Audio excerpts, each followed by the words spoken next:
My dear viewers, very welcome to free schooling 24 hour. আজকে আমি নিয়েছি যে 37তম বিসিএস এর বাংলা থেকে ইংরেজি অনুবাদ অংশের যেই লেখাটা আসছিল সেই লেখাটা, এই অংশটিকে আমরা অনুবাদ করব এবং বরাবরের মতোই আপনাদের জন্য কাজ থাকবে। অবশ্যই আশা করব আপনারাও সাথে সাথে অংশগ্রহণ করবেন। তাহলে আমরা প্রথমে পড়তে পারি যে একমাত্র হান্নান ছাড়া আমাদের সবার কাছেই অস্ত্র ছিল। অর্থাৎ আমাদের সবার কাছে অস্ত্র ছিল, শুধুমাত্র ছিল না হান্নান। এই বাক্যটিকে আমরা করব হচ্ছে অ্যাফার্মেটিভ সেন্টেন্সে, একই সাথে সিম্পল সেন্টেন্স। একই সাথে এই বাক্যের সাবজেক্ট হচ্ছে আমাদের সবাই, রাইট? যে আমাদের সবার কাছে অস্ত্র ছিল। তাহলে যেহেতু অতীতে আছে, তাহলে আমরা লিখতে পারি কি, যে আমাদের সবার, অর্থাৎ উই অল। আমাদের উই অল অর্থাৎ আমাদের সবার কাছেই কি ছিল, অস্ত্র ছিল। এই ক্ষেত্রে আমরা সাধারণত কারো অধীনে কিছু থাকা অর্থে হ্যাভ ব্যবহার করি, কিন্তু আমরা এখানে ব্যবহার করব হ্যাড। আমাদের কাছে ছিল, যেহেতু অতীত, এই জন্য আমাদের কাছে ছিল কি, গানস। গানস বা আমরা লিখতে পারি যে আর্মস। যাই হোক, আমরা গানস দিব। আমাদের কাছে এই অস্ত্র ছিল, তবে কার কাছে ছিল না? বাট দ্য অনলি হান্নান, শুধুমাত্র হান্নানের ছিল না। এইখানে আমরা প্রিপোজিশন হিসেবে বাট ইউজ করতে পারবো অথবা অ্যাকসেপ্ট। আমরা অ্যাকসেপ্ট অথবা বাট দুটির যে কোনো একটি ইউজ করলেই আমাদের এখানে প্রপার অর্থ চলে আসবে। অর্থাৎ accept only the only Hannan, অর্থাৎ শুধুমাত্র বা একমাত্র। এখানে নির্দিষ্ট করে একজন ব্যক্তিকে বুঝিয়েছে এবং একমাত্র বুঝিয়েছে, এজন্য আর্টিকেল দা ব্যবহার হয়। আশা করি বুঝতে পেরেছেন আর্টিকেল দা কেন ব্যবহার করলাম। এই জন্য যে হান্নান, একমাত্র হান্নান, নির্দিষ্ট ব্যক্তিকে বোঝাতে। আমরা সাধারণত জানি যে নির্দিষ্ট ব্যক্তি নামের পূর্বে দা ব্যবহার হয় না, কিন্তু এখানে কিন্তু গুরুত্ব দেওয়া হয়েছে অনলি ব্যবহার করে। এই জন্য এখানে আমরা এই অনলি এর পূর্বে ডিটারমাইনের দা ব্যবহার করেছি। সাধারণত অনলি ব্যবহার হয় অ্যাজ এ অ্যাডভার্ব হিসেবে, কিন্তু এখানে অনলি ব্যবহার হয়েছে অ্যাজ এ অ্যাডজেক্টিভ হিসেবে। তাহলে এর অর্থটা হচ্ছে উই অল হ্যাড গাউনস, আমাদের সবার কাছেই কি ছিল, গাউন ছিল, অ্যাকসেপ্ট দ্য অনলি হান্নান, শুধুমাত্র হান্নান ছাড়া, মানে হান্নানের কাছে ছিল না। ওকে, এরপরে আমরা দেখি এখানে বলা আছে যে মাত্র 14 বছর বয়স হান্নানের। ওকে, মাত্র 14 বছর বয়স ছিল হান্নানের। এই অংশটিকে আপনারা করবেন, মাত্র 14 বছর বয়স ছিল হান্নানের। অর্থাৎ এখানে অনলি, এরপরে যে বয়সটা আছে এবার হান্নানের, এখানে সাবজেক্ট হচ্ছে হান্নান, এরপরে বয়স বসিয়ে দিবেন। ওকে, এরপরে এরপর আমরা দেখি যে দেখতেও ছোটখাটো ছিল কিন্তু বেশ শক্ত সামর্থ্য। ওকে, দেখতেও ছোটখাটো ছিল। আমরা সাধারণত দেখতে ইংরেজিটা এইভাবে লিখতে পারি যে, ওকে, আমি এই পরের অংশটা লিখে দিচ্ছি, কিন্তু এই অংশটা আপনাদের জন্য, এই অংশটা আপনাদের, কিন্তু এই অংশটা আমি লিখে দিচ্ছি যে প্রোনাউন দিয়ে লিখি যে, সরি, প্রোনাউন দিয়ে যদি লিখি তাহলে এমন হয় যে হি লুকড। যেহেতু অতীতে, এজন্য আমরা অতীতেও লিখতে পারি, আবার এটাকে বর্তমানও লেখা যেতে পারে। দেখুন এখানে কিন্তু এই পুরো অংশটা কিন্তু বর্তমান একটা ইয়া দিচ্ছে, সেন্স দিচ্ছে যে মাত্র বয়স, এরকম যদি হইতো যে তার বয়স 14 বছর ছিল, আমরা চাইলে গল্পটিকে অতীতেও বলতে পারি, রাইট? দেখতেও ছোটখাটো, তাহলে আমরা পাঁচটি লিখলাম, দেখতেও কি ছিল, ছোটখাটো ছিল। হি লুকড, সে দেখতে কি ছিল, ছোটখাটো ছিল, স্মল। অথবা আমরা মিড গেট দিতে পারি যে মাঝারি ছিল, মানে মাঝারি আকারের বা ছোটখাটো ছিল। যেহেতু তার বয়স কম, এই জন্য তিনি ছোটই ছিলেন।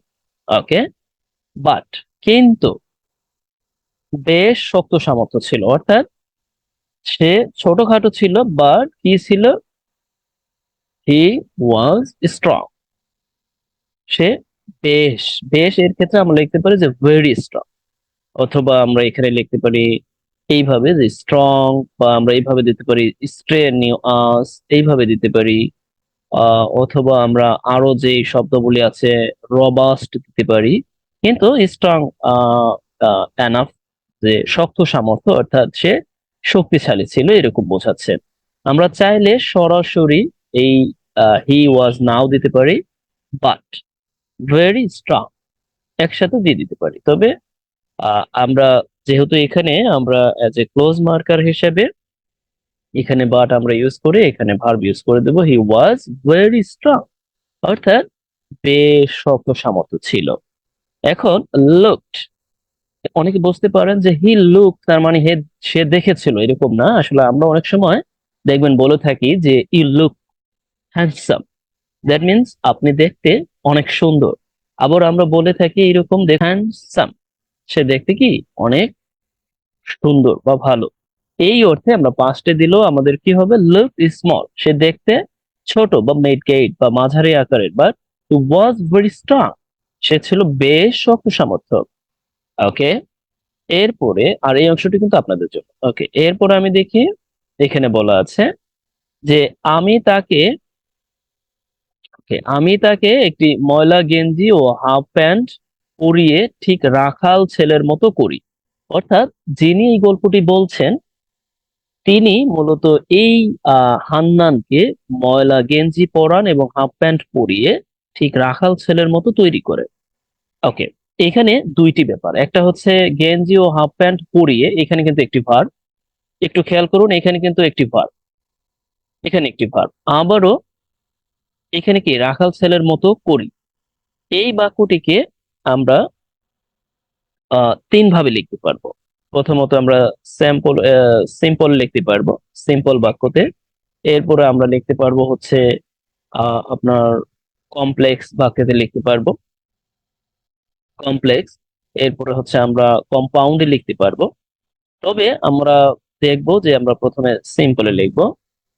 ওকে, সিম্পল আমরা চেষ্টা করে দেখি যে আমি তাকে সিম্পলে লিখতে গেলে আমাদের মনে রাখতে হবে যদি দুইটি ভার্ব থাকে, অর্থাৎ সিম্পলে লেখার সময় যেই ভার্বটি অর্থাৎ যে কাজটি আগে সংঘটিত হয়েছে সেই কাজটিকে আমরা পার্টিসিপল আকারে লিখে ফেলতে পারি। ওকে, এরপরে যেমন এখানে কিন্তু মূল যে কাজটি সম্পূর্ণ হয়েছে এটা কিন্তু আমরা রাখাল ছেলের মতো করি, এটা কিন্তু সম্পূর্ণ হয়েছে। আর হাফ প্যান্ট পরিয়ে এটা কিন্তু সম্পূর্ণ হয়নি, এজন্য এই অংশটিকে আমরা পার্টিসিপল আকারে লিখব। আমি আমার ক্লাসগুলোতে সবসময় বলে থাকি যেই অংশটির অর্থাৎ যেই ভার্বটির কাজ অসম্পূর্ণ বোঝাচ্ছে এবং একই সাথে আগে সংঘটিত হয়েছে সেই অংশটিকে আমরা পার্টিসিপল লিখবো। তাহলে হাফ প্যান্ট পরিয়ে, রাইট, আমরা এইভাবে লিখতে পারি। প্রথমে ওয়ারিং, এইভাবে লিখতে পারি। আমি কয়েকভাবে দেখাচ্ছি। ওয়ারিং কি, ময়লা গেঞ্জি, একটা ময়লা গেঞ্জি, রাইট। তাহলে ওকে, তাহলে একটা ময়লা গেঞ্জি। A messy, messy T shirt, T shirt. Okay, এই মেসি এর অনেকগুলো সিনোনিমাস আছে, আমরা মেসি বা নাস্টি দিতে পারি, নাস্টি বা ডার্টি বা ফিল্দি, অনেক আছে, অনেক আছে, সরি, বা আমরা দিতে পারি ক্লাটার্ড, বা অনেক আছে। যাই হোক, এতগুলো আমাদের দেওয়ার প্রয়োজন নেই, জাস্ট এই কয়েকটা রাখি। আমি অবলিক দিয়ে দিয়ে রেখেছি যাতে আপনাদের সুবিধা হয়, একই সাথে আপনারা এগুলো মাথায় রাখবেন। এরপর আরো আছে আরো আছে, যাই হোক এই মুহূর্তে আমার মনে হচ্ছে না। ওকে, যে টি শার্ট পরে এলাম কাকে, অ্যান্ড, এবং একই সাথে একটি কি, একটি হাফ প্যান্ট। তাহলে আমরা লিখতে পারি আ হাফ প্যান্ট পরালাম, মানে তাকে পড়ালাম। এরপরে আমরা আনবো সাবজেক্ট এবং মূল যে ভার্বটা আছে, অর্থাৎ এখানে মূল সাবজেক্টটা হচ্ছে আমি, রাইট। এরপরে আই, যেহেতু এখানে কিন্তু একই সাথে দেখুন তাকে পড়িয়ে কাজটা সম্পূর্ণ করা হয়েছে, সেই ক্ষেত্রে আমরা ব্যবহার করব সবসময় মেড। মে, মেক এর পাস্ট পার্টিসিপল ফর মেড ব্যবহার করলাম, মেড হিম, তাকে কি রাখাল ছেলের মতো করি, তার মানে আই মেড হিম রাখাল ছেলের মতো করি। আই মেড হিম, তাকে করি বা তাকে রাখাল ছেলের মতো বানাই, রাইট। আই মেড হিম, এখানে আমরা ইয়া দিতে পারি, ডু দিতে পারি, অথবা লুকও দিতে পারি, যে রাখাল ছেলের মতো দেখতে করি বা তৈরি করি, রাইট। ওকে, ডু অথবা লুক, পরিবার আমরা ডু দিতে পারি। মতো যেহেতু আছে আমরা সেই হিসেবে আমরা লিখতে পারি যে লুক লাইক, আমরা জানি যে যখন আমরা মেড ব্যবহার করব অ্যাজ এ পজিটিভ ভার্ব হিসেবে সেন্টেন্সের মধ্যে, তখন আমাদের এই মূল ভার্বটি সবসময় বেস ফর্ম বসবে। অর্থাৎ লুক লাইক, দেখতে, আমরা কিন্তু অনেক সময় এরকম বলি যে লুক লাইক, দেখতে কি, আ কাউবয়, কি কাউবয় অথবা শেফার্ড বয়, কাউবয়। তার মানে এখানে অর্থটা দাঁড়াচ্ছে যে তাকে একটি ময়লা গেঞ্জি ও হাফ প্যান্ট পরিয়ে ঠিক রাখাল ছেলের মতো করি। অথবা এই বাক্যটিকে আমরা ঠিক এইভাবে লিখতে পারি, দেখুন, যে আই মেড হিম, আমি তাকে কি একটি রাখাল ছেলের মতো দেখতে তৈরি করি, বা রাখাল ছেলের মতো করি কি করে, বাই ওয়ারিং। এখানে প্রিপোজিশন যোগ দিয়ে দিলাম যে by wearing a dirty T shirt, and half pant, half pant পরিয়ে, হাফ প্যান্ট পরিয়ে। অথবা আপনি চাইলে এই জায়গাটায় আবার আমরা এই পুরো অংশটাকে আবার এইভাবে লিখতে পারি যে বাই পুটিং আ নাস্টি, কি nasty T shirt, and half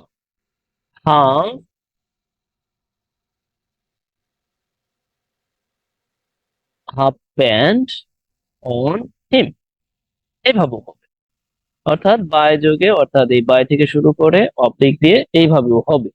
আশা করি বুঝতে পেরেছেন। অর্থাৎ যেই কাজটি, আমরা এই কাজটিকে পার্টিসিপলও লিখতে পারি, তাহলে আমাদের আগে লিখতে হবে, আর যদি প্রিপজিশন যুক্ত করে লিখি তাহলে আমরা শেষের দিকে লিখবো। তাহলে I made him look like cowboy, আমি তাকে একজন কাউবয়ের মতো করে তৈরি করলাম, দেখতে কাউবয়ের মতো এরকম তৈরি করলাম, by wearing dirty shirt and half pant, অথবা by putting nasty shirt and half pant on him. Put on এর অর্থটা হচ্ছে পরানো। আশা করি বুঝতে পেরেছেন। ওকে, এরপরে দেখি যে স্বাধীনতা সংগ্রামে সেও একজন যোদ্ধা, তাকে দেখে বিশ্বাস করার উপায় রইল না। অর্থাৎ তাকে দেখে বিশ্বাস করার উপায় রইল না, তার মানে তাকে দেখে বিশ্বাস করার সুযোগ নাই যে তিনিও স্বাধীনতা সংগ্রামে একজন যোদ্ধা, কারণ তাকে রাখাল বউয়ের মতো তৈরি করা হয়েছে। অত্যন্ত নির্ভীক এ দেশপ্রেমিক কিশোর, অর্থাৎ অত্যন্ত নির্ভীক ছিল এই দেশপ্রেমিক কিশোর। তাহলে আমরা লিখতে পারি যে স্বাধীনতা সংগ্রামে সেও একজন যোদ্ধা, তাকে দেখে বিশ্বাস করার উপায় রইল না। তাহলে আমরা এখানে লিখতে পারি বিশ্বাস করার উপায় রইল না। তাহলে এইভাবে লিখতে পারি যে সাবজেক্ট হিসেবে যেহেতু এখানে সাবজেক্ট বোঝা যাচ্ছে না, এই জন্য আমরা সাধারণত ব্যবহার করব কি there. There was no way to believe, মানে বিশ্বাস করার উপায় ছিল না বা উপায় রইল না। অ্যান্ড টু, তাকে দেখে, ওকে, লুকিং হিম, যে অ্যাজ আ কি freedom fighters, freedom fighter in স্বাধীনতা সংগ্রামে, ইন্ডিপেন্ডেন্স, ইন্ডিপেন্ডেন্স, ওকে, লিবারেশন ওয়ার, স্বাধীনতা সংগ্রামে, লিবারেশন ওয়ার। এই স্বাধীনতা সংগ্রামে আহ, তাকে দেখেও কি একজন যোদ্ধা, as, okay, like as a freedom fighter in liberation war, মানে উপায় রইল। এরপর আমরা লিখতে পারি কি অত্যন্ত নির্ভীক ও দেশপ্রেমিক এই কিশোর, তার মানে এই দেশপ্রেমিক কিশোর অত্যন্ত নির্ভীক ছিল। তাহলে আমরা লিখতে পারি কি দেশ প্যাট্রিয়ট, প্যাট্রিয়ট, ওকে, ইয়াং কিশোর, ওকে, কিশোর ওয়াজ অত্যন্ত। তাহলে আমরা লিখতে পারি যে ভেরি ইন্ট্রিপিড, অর্থাৎ নির্ভীক, ইন্ট্রিপিড। অথবা আমরা লিখতে পারি যে ব্রেভ, ব্রেভ। ওর আমরা লিখতে পারি অন্যান্য যে শব্দগুলি আছে তা আমরা লিখতে পারি। অর্থাৎ there was no way to believe, মানে বিশ্বাস করার উপায় ছিল না, লুকিং হিম, দেখে, এখানে আমি এই অংশটিকে ব্যবহার করেছি অ্যাজ এ জেরান্ড হিসেবে। লুকিং হিম, দেখে, তাকে দেখে, কি হিসেবে? অ্যাজ এ ফ্রিডম ফাইটার হিসেবে। এই স্বাধীনতা সংগ্রামে তাকে দেখে, মানে বোঝার উপায় ছিল না, বা তাকে দেখে বিশ্বাস করার মতো কোনো উপায় ছিল না, এই যে তিনিও একজন freedom fighters and this Patriot, অর্থাৎ এই দেশপ্রেমিক কিশোর, ইয়াং, এই দেশপ্রেমিক কিশোর ইয়াং বা জুভেনাইল, ওকে, আমরা ইয়াং বা জুভেনাইল দিতে পারি, সরি, আমরা আসলে এক বা একাধিক শব্দ ইউজ করতে পারি। জুভেনাইল, ওকে, এই দেশপ্রেমিক। ওকে, উই সি নেক্সট, এরপরে আমরা দেখি, এরপরে আছে হচ্ছে সে সামনে যেতে যেতে চারদিক উম, সতর্ক দৃষ্টিতে নজর রাখলো, অর্থাৎ তিনি সামনে গেল এবং যেতে যেতে, অর্থাৎ তিনি যাইতেছিল এবং কি করলো? আহ নজর রাখলো, অর্থাৎ সতর্ক দৃষ্টিতে নজর রাখলো। আমরা চাইলে এটিকে কয়েকভাবে লিখতে পারবো। আমরা প্রথমে এই অংশটিকে লিখে ফেলি, অর্থাৎ এই বাক্যটিকে লিখবো, অর্থাৎ সে কি করলো? এই হান্নান, আমরা চাইলে এখানে হান্নান নামটিও দিতে পারি, আবার না দিলেও হবে। তাকে হান্নান কি করলো? আহ সতর্ক দৃষ্টিতে নজর রাখলো যেতে যেতে, এই অংশটিকে আমরা প্রথমে আমরা কম্পাউন্ডে লিখি যে সতর্ক দৃষ্টিতে নজর রাখলো, এর ভার্বটা আমরা আনতে পারি হান্নান কি করলো? কেয়ারফুলি, অর্থাৎ সতর্ক দৃষ্টিতে কি করলো? নজর রাখলো। তাহলে আমরা এই নজর রাখা ইংরেজি এইভাবে লিখতে পারি যে কিপড হিজ আইজ, এইভাবে দিতে পারি। অথবা আমরা লুকড দিতে পারি, হ্যাঁ, চারোদিকে, এভাবে দিতে পারি যে লুকড অ্যারাউন্ড, চারোদিকে সে নজর রাখলো, অ্যান্ড মুভ ফরওয়ার্ড, এবং সামনের দিকে এগোতে থাকলো, এইভাবে দিতে পারি। অথবা জেরান্ড যুক্ত করেও দিতে পারি, হ্যাঁ, যে অ্যারাউন্ড মুভিং ফরওয়ার্ড। এই জেরান্ড না, এভাবে যদি দেই তাহলে এটা হয়ে যাচ্ছে আমাদের সেই পার্টিসিপল ইউজ করা হয়ে যাচ্ছে। এর অর্থটা হচ্ছে তিনি কি করলো? সতর্কতার সহিত কি মানে সতর্কতার সহিত কি দৃষ্টি রাখলো, এবং সামনে এগিয়ে যেতে যেতে, এগিয়ে যেতে যেতে, কিন্তু এটাকে যদি কম্পাউন্ডে লিখে সবচেয়ে ভালো হয়, মুভড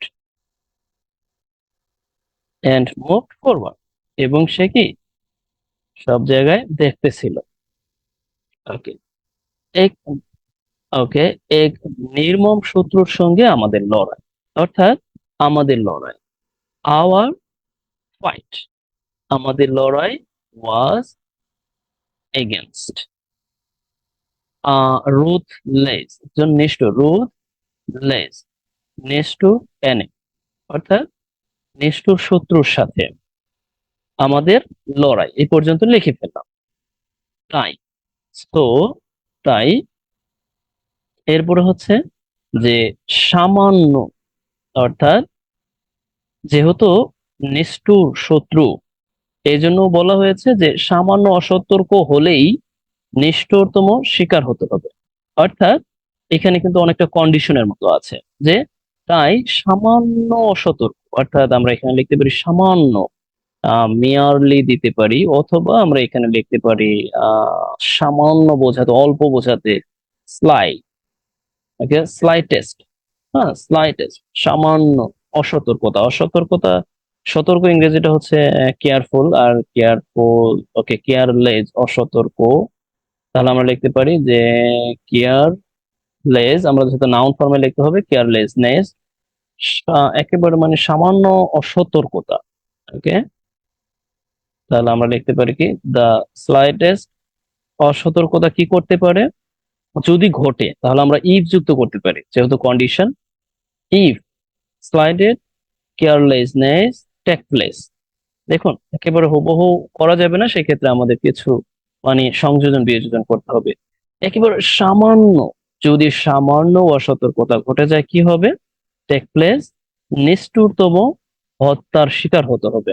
তাহলে এই নিষ্ঠুরতম হত্যার শিকার হতে হবে, অর্থাৎ এই নিষ্ঠুরতম শিকার হতে হবে আমাদের, রাইট? তাহলে সেক্ষেত্রে লিখতে পারি যে উই হ্যাভ টু বি নিষ্ঠুরতম হত্যার শিকার। We have to face, we have to face with the cruel, okay, cruellest, যেহেতু আমাদের নিষ্ঠুরতম, ওকে, ক্রুয়েলেস্ট কি হত্যার শিকার, ক্লিন, ক্রুয়েলেস্ট ক্লিন হত্যার শিকার হতে হবে, বা অন্যভাবে আমরা লিখতে পারবো। তার মানে অর্থটা দাঁড়াচ্ছে যে হান্নান কি হতো, মানে যেতে যেতে চারোদিকে, অর্থাৎ চারোদিকে কি করলো, সে দৃষ্টি রাখলো। অথবা আমরা অন্যভাবে লিখতে পারি যে কিপড হিজ আইস অ্যারাউন্ড, এভাবে লিখতে পারবো যে চারদিকে নজর রাখলো এবং সামনে এগিয়ে।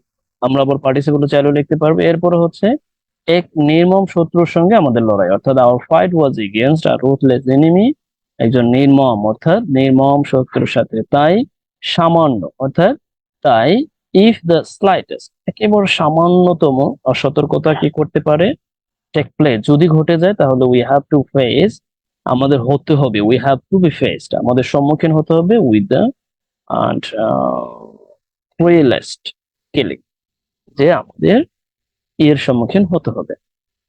ওকে, এরপরে আমরা নেক্সট সি।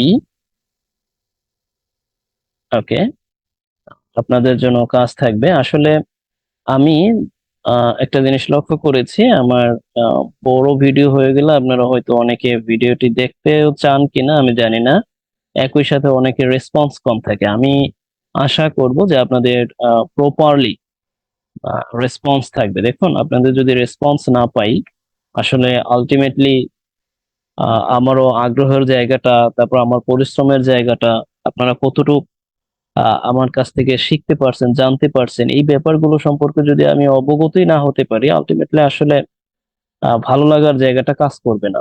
আমরা একই সাথে আমারও ইয়ের ব্যাপারটা আছে, আমার চ্যানেলেরও গ্রোথের ব্যাপারটা আছে। আমি আশা করব আপনারা সবসময় আমাকে রেসপন্স করবেন, ফুলি রেসপন্স। ওকে, সুতরাং হান্নানের কাজ হলো সে খেয়াল রাখবে কোথাও পাঞ্জাবে সৈন্য বা রাজাকাররা উৎপেতে আছে কিনা। তার মানে সুতরাং, তো আমরা লিখতে পারি সুতরাং হান্নানের কাজ হলো, তাহলে আমরা লিখতে পারি যে দ্য ডিউটি, হান্নানের কাজ, ডিউটি অফ হান্নান, হান্নানের কাজ। অথবা এই অংশটিকে আমরা এইভাবে লিখি যে হান্নান, এইভাবে, হান্নান ডিউটি কি ছিল, ওয়াজ টু, খেয়াল রাখা, খেয়াল রাখা, এই ক্ষেত্রে আমরা লিখতে পারি ওয়াজ টু কিপ, খেয়াল রাখা, কিপ হিজ আইস, খেয়াল রাখা, এইভাবে। অথবা আমরা এইভাবে লিখতে পারি keep he, keep an I, খেয়াল রাখা, যে দৃষ্টি রাখা, কোথায়, যে কোথাও, মানে বিশেষ করে কোথাও পাঞ্জাবি সৈন্য বা রাজাকাররা উৎপেতে আছে কি না, সেই ক্ষেত্রে আমরা লিখতে পারি কি, যে যেহেতু কি না, সুতরাং এখানে একটি কি না, এই কনজাংশনটা আনতে হবে ওয়েদার, ওয়েদার করে পাঞ্জাবি সৈন্য, অর্থাৎ আমরা পাঞ্জাবি, পাঞ্জাবি লিখে ফেলতে পারি পাঞ্জাবি আর্মি, অর্থাৎ এই সেনা পাকিস্তানিকে বোঝিয়েছে। এন্ড রাজাকার, রাজাকার, রাজাকার, ওকে, রাজাকার, রাজাকারই দিই, আপাতত এটাই আমার জানা আছে। রাজাকার উৎপেতে আছে কিনা, এখন আমরা ভার্বটি বসিয়ে দিব। ভার্ব হচ্ছে বিভিন্ন ভাবে দিতে পারি, লার্ক, অর্থাৎ উৎপেতে আছে কিনা, এনিহোয়ার, কোথাও, এনি হোয়ার, কোথাও উৎপেতে আছে কিনা।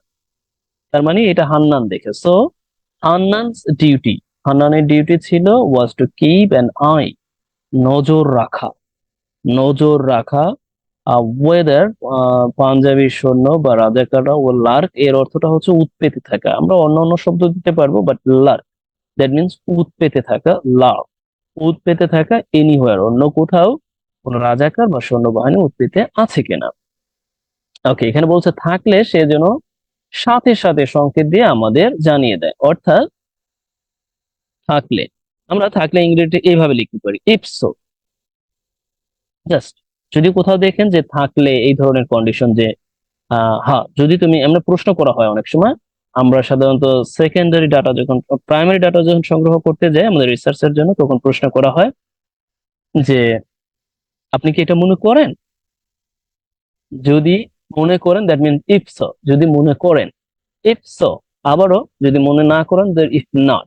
ওকে, ইফ সো অর্থাৎ থাকলে, অথবা আমরা লিখতে পারি এইভাবে, if there, if there was anyone, যদি কেউ থাকে, যদি কেউ থাকে কি, সে ইনস্ট্যান্টলি, সাথে সাথে কি করবে, ইনফর্ম করবে। আমরা এটাকে লিখতে পারি, আমরা ইফ যেহেতু দিয়েছি সুতরাং এটাকে এমনি লিখবো, ইফ ই দেয়ার ইজ এনিওয়ান, কেউ থাকে, হি উইল, এটাকে আমরা ফিউচারে লিখতে পারি, he will instantly inform, inform us. অথবা আমরা এইভাবে লিখতে পারতাম, এইটাকে পাস্ট দিয়ে, দেখুন এটাকে যদি পাস্ট দিতাম তাহলে আমরা এই ফর্মটাকে লিখতাম হচ্ছে এইভাবে, would instantly inform us, কি সংকেত দিয়ে জানিয়ে দেয়, ইনফর্ম আস বাই সিগনালিং, সংকেত দিয়ে জানিয়ে দেয়, রাইট। অথবা আমরা এইভাবে লিখতে পারি যে সিগন্যালিং কি আস, হি উড ইনস্ট্যান্টলি ইনফর্ম, এইভাবে লিখতে পারবো। দেখুন আপনি, আমরা প্রিপোজিশন যুক্ত করেই লিখলাম। ওকে, অনেক বড় হয়ে যাচ্ছে ভিডিওটা, আমি জানি না আপনারা কিভাবে নেবেন। ওকে, সে তার সামনে এবং দুপাশে ভালোভাবে দেখে যখন বুঝতে পারে যে সেখানে কোনো শত্রু নেই, তখন সে আমাদের এগিয়ে যেতে হাতের ইশারা দেয়। অর্থাৎ এই কাজটি, না এই কাজটি আপনাদের জন্য না, এটা থাকুক, এটা আমি কমেন্টসে জানিয়ে দিব যদি কেউ মনে করেন যে এটা লিখে দিতে। কিন্তু আপনাদের জন্য কাজ হচ্ছে এই, যে আর আমরা তার ইশারায় অগ্রসর হই। এইভাবে 3 ঘন্টায় আমরা মাত্র 1.5 মাইল পথ অতিক্রম করি। অর্থাৎ তার ইশারা যখন পাই তখন আমরা অগ্রসর হই। অগ্রসর হওয়ার ইংরেজিটা আমরা এইভাবে লিখতে পারি যে মুভ ফরওয়ার্ড, অর্থাৎ অগ্রসর হই। ঠিক আছে, যে যখন তার ইশারা পাই, আমি আর এটা বলে দিব না। এরপরে হচ্ছে এইভাবে, অর্থাৎ দাস, এইভাবে 3 ঘন্টায় আমরা মাত্র 1.5 কিলোমিটার যাই, অর্থাৎ 3 ঘন্টায় আমরা 1.5 কিলোমিটার পথ অতিক্রম করি। অতিক্রম করা দ্যাট মিনস হচ্ছে পাস, অথবা আমরা বলতে পারি যে পাস থ্রু, অতিক্রম করে যাই। এবার এই অংশটা আপনাদের কাজ। আর এই অংশটা যদি কেউ মনে করেন তাহলে আমি কমেন্টসে জানিয়ে দিব। আর আমি আপনাদের জন্য যে কাজটা রাখলাম এই একটা অংশ, আর আরেকটি কাজ রেখেছিলাম একেবারে প্রথমে, সেই কাজটি হচ্ছে এই কাজটি আপনাদের জন্য রেখেছিলাম। আমি আপনাদের কাছে হাম্বলি রিকোয়েস্ট করি যে আপনারা অবশ্যই আমার কাল, যদি ভালো লাগে, ভিডিও যদি ভালো লাগে, কমেন্টস করবেন, শেয়ার করবেন, ছড়িয়ে দিবেন, অন্যদেরকে ইনভাইট করবেন। এটা আমার, আপনাদের কাছে আমার দাবি। এবং আপনারাও কতটুকু জানতে পারলেন, কতটুকু শিখতে পারলেন এ ব্যাপারে আমাকে অবগত করবেন। আজ এই পর্যন্তই, ভালো থাকুন, বেস্ট উইশেস ফর ইউ।